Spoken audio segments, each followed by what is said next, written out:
नमस्कार दोस्तों, stock market studies में फिर से एक बार आपको बहुत-बहुत स्वागत है। तो आज मैं फिर से आपके सामने कुछ इम्पोर्टेंस कंपनी का अपडेट शेयर करने वाला हूँ। तो इस वीडियो को पूरा लास्ट तक देखिएगा और अभी तक अपने चैनल को सब्सक्राइब नहीं किया तो ज़रूर कर लीजिएगा। कंटिन्यूअसली इन्फॉर्मेशन और अपडेट्स पाना है तो चैनल के ऊपर बने रहिएगा। तो चलो देख लेते हैं कौन सा कंपनी है इस वीडियो के अंदर। फर्स्ट जो कंपनी है जिसके बारे में चर्चा करूँ उसका नाम है ओलेक्ट्रा गिनटेक। देखिए ओलेक्ट्रा गिनटेक आप सभी जानते हैं इलेक्ट्रिक बस मैन्युफैक्चरिंग कंपनी है और इस कंपनी की खासियत पॉइंट यही है कि कंपनी को लगातार बसेस का ऑर्डर मिलते चले जा रहे हैं और ऑर्डर कितना अभी करंट ऑर्डर कितना है वो मैं आपको बता दूं। तो ध्यान से देखिएगा कि कंपनी के ऊपर जो टोटल ट्रेड रिसीवेबल हुआ है मतलब कंपनी को जो प्रोजेक्ट मिला कितना 520 करोड़।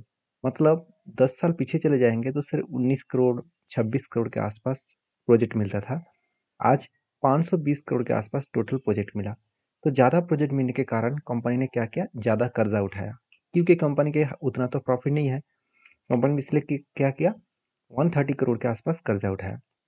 बेसिकली देखा जाए तो कंपनी के सिर्फ प्रॉफिट था 90 करोड़।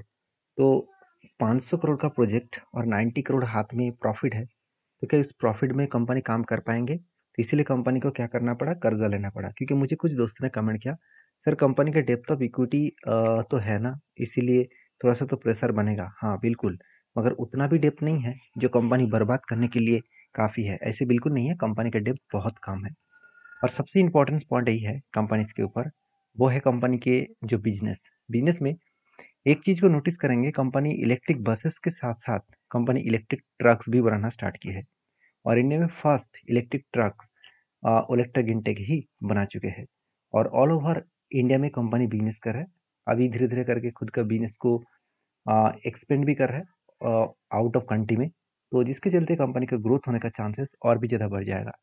मैं पिछली बार एक वीडियो बनाकर आपको शेयर किया था कि कंपनी को कितने सारे ऑर्डर्स मिला है।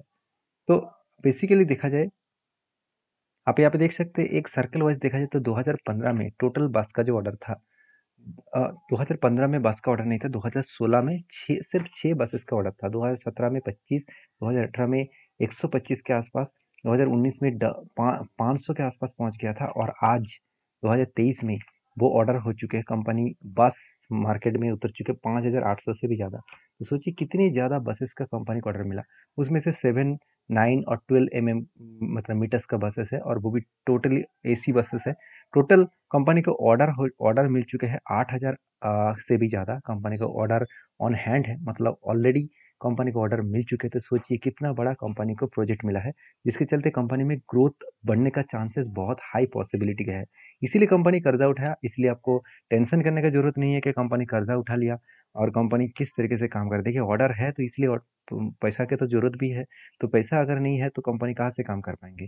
तो बेसिकली देखे तो कंपनी के बिजनेस मुझे बहुत स्ट्रांग लगा जिसके चलते मुझे इस कंपनी के कैपेक्स भी अच्छा लगा। अगर कैपेक्स के बारे में बात करूँ तो कंपनी धीरे धीरे करके खुद की कैपेक्स को भी बढ़ा रहा है और उसी बेसिस में मैं टेक्निकली चार्ट पैटर्न्स के हिसाब से देखूँ तो जब मुझे एक ट्रेड मिला था, कुछ इस तरीके से ट्रेड मिला कफ विद हैना पैटर्न्स का और फाइनली ब्रेकआउट होने के बाद कंपनी शानदार तरीके से टारगेट का अचीव किया। और टारगेट कोई छोटा मोटा टारगेट नहीं था, अराउंड 30% के आसपास टारगेट देखने को मिला था। बहुत बेस्ट तरीके से टारगेट यहाँ पे मिल चुके हैं और अभी मुझे लगता है कि यहाँ से और भी लंबा जर्नी होने का चांसेस भी ज़रूर दिखेगा। हाँ, ऐसे नहीं कि हर टाइम इतने इतने दिनों से जिस तरीके से ग्रोथ हो रहा था, उसी तरीके से ग्रोथ और भी दिखेगा, ऐसे होगा नहीं। हमेशा आपको इस तरीके से देखने को नहीं मिलेगा। बेसिकली कंपनीज़ के ऊपर जो ग्रोथ है, वो ऑब्वियसली कंपनीज़ के ऊपर जो ग्रोथ देखने को मिलेगा, वो पॉजिटिवली अपकमिंग टाइम्स में देखने को मिल सकता है। तो आपकी क्या राय है इस कंपनी के ऊपर, ज़रूर कमेंट्स करके बताना। नेक्स्ट जो कंपनी है उसका नाम है Indian renewable energy development agency, जिसको हम लोग इरिडा नाम से जानते हैं। देखिए इरिडा के ऊपर बहुत बड़ा एक अपडेट है जिसके चलते मुझे लगता है इरिडा और भी लंबा जर्नी का घोड़ा बन सकते हैं। जैसे आप देखेंगे तो कंपनी के ऊपर जो अपडेट है वो अपडेट क्या है, आप देख सकते हैं India's IREDA extend gains on raise in loans. आप देख सकते हैं सैंक्शन, मतलब कंपनी Q4 के रिजल्ट आने से पहले जो लोन है उसको सैंक्शन कर चुका है। मतलब कंपनी को ज़्यादा से ज़्यादा मतलब पैसा मिलने वाला है और मतलब लोन मिलने वाला है और खुद पहले लोन लेंगे उसके बाद दूसरों को वो लोन देंगे। क्योंकि इरिडा का जो मेनली बिजनेस है वो किसके ऊपर है, बेसिकली जो बिजनेस है इसका वो फाइनेंस के ऊपर है। और जितने सारे कंपनीज और प्राइवेट कंपनीज और कंपनी ये भी बता रहा है कि अभी वो मतलब प्राइवेट व्यक्ति को भी लोन देने वाला है, और वो भी किसके ऊपर? सोलर प्रोजेक्ट के ऊपर। मतलब जो लोग घर में भी सोलर बैठाना चाहते हैं, तो आप इरिडा के माध्यम से भी आपको लोन मिलने वाला है। तो अभी तक तो इरिडा रेलवे गवर्नमेंट के ही लोन दे रहे थे। अभी वो लोन को डाइवर्स मतलब और भी खुद के ग्रोथ बढ़ाने के लिए, कंपनी बिजनेस को बड़ा करने के लिए और भी ज़्यादा सस्टेन कर रहा है। तो मेरे हिसाब से इरिडा के ऊपर आप फोकस रखना चाहिए, क्योंकि कंपनी का बिजनेस मॉडल के हिसाब से कंपनी अच्छा खासा काम कर रहा है। कंपनी के सबसे जो मुझे बेस्ट पॉइंट लगा वो है कंपनी का कर्जा, जो 18,000 से बढ़ के हो चुके 40,000 करोड़। मतलब 18,000 से बढ़ के हो चुके 40,000, और 40,000 होने के पीछे जो मेन वजह है वो है ज़्यादा कर्जा उठाना और ज़्यादा कर्जे से कंपनी के बिजनेस को बढ़ाना। अभी देखिए, कोई भी फाइनेंस कंपनी अगर खुद की जो लोन है उसको बढ़ा रहा है, तो एक चीज़ों को नोटिस करना होगा कि क्या उस लोन बनने के बाद भी कंपनी का प्रॉफिट बढ़ रहा है। अगर प्रॉफिट बढ़ा है तो ठीक है, अगर प्रॉफिट घट रहा है तो बहुत बड़ा खतरा बन सकता है। तो चलो वो भी मैं आपको दिखा देता हूँ। देखिए, ईयर ऑफ ईयर बेसिस में आप देखेंगे तो कंपनी का नेट प्रॉफिट हर साल में लगातार इंक्रीजिंग मोमेंटम में है। अभी करंट ईयर मतलब टिल टू मंथ, ये जो रिजल्ट है टिल टू मंथ का, तो रिजल्ट क्वार्टर 4 का रिजल्ट आने के बाद ही पता चलेगा कि एक्चुअली कंपनी किस तरीके से काम कर रहा है। उसी उससे पहले एक यहाँ पे अंदाजा लग रहा है कि कंपनी अच्छा खासा यहाँ पे रिजल्ट पब्लिश करने वाला है। तो बाकी इस कंपनी के ऊपर आप किस तरीके से सोचते हैं जरूर कमेंट्स करना, क्योंकि एज ए इन्वेस्टर इस कंपनी के ऊपर धीरे धीरे करके होल्डिंग को इंक्रीज करा है। क्योंकि जो इसका जो प्रोमोटर है, प्रोमोटर कौन है? President of India. तो ऑब्वियसली एक गवर्नमेंट कंपनी है, एक पीएसयू कंपनी है। तो ये सारी चीज़ों को समझकर जानकर आपको काम करना है, क्योंकि गवर्नमेंट कंपनी में होता क्या है, जो गवर्नमेंट अभी मतलब पद में है तो उसके ऊपर डिपेंड करके कंपनीज का ग्रोथ होने वाला है। नेक्स्ट अगर कोई गवर्नमेंट चेंज हो जाए तो उसके ऊपर डिपेंड करके सारे कंपनीज का हालत अच्छा भी हो सकते हैं, खराब भी हो सकते हैं।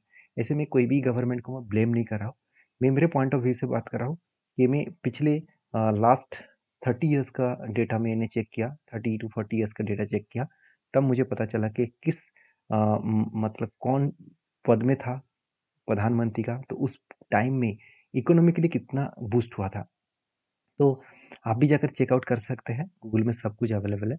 तो कंपनीज के ऊपर बेसिकली जो चार्ट पैटर्न है, तो मैं आपको पहले ही बोल चुका हूँ कि कंपनी इस रेंज को क्रिएट करने के बाद लंबा जर्नी किए थे, और जब भी नीचे आएगा तो इसी लेवल को वो सपोर्ट के हिसाब से रिटेस्ट करेगा। तो सपोर्ट के हिसाब से रिटेस्ट किया, बाउंस बैक किए, और यहाँ पे स्ट्रांगली कंपनी का रेजिस्टेंस था, उसी रेजिस्टेंस को फेस करके थोड़ा सा नीचे आया।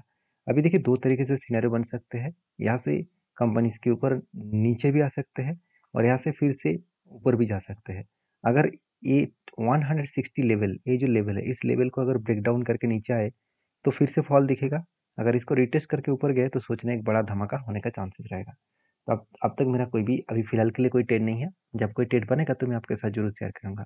तो नेक्स्ट जो कंपनी है उसका नाम है MCX, multi commodity exchange limited. देखिए, एमसीएक्स के ऊपर एक चीज आपको हमेशा याद रखना होगा कि एमसीएक्स कोई छोटा मोटा कंपनी नहीं है, पहली बात। और दूसरी बात, एक मोनोपोली कंपनी है।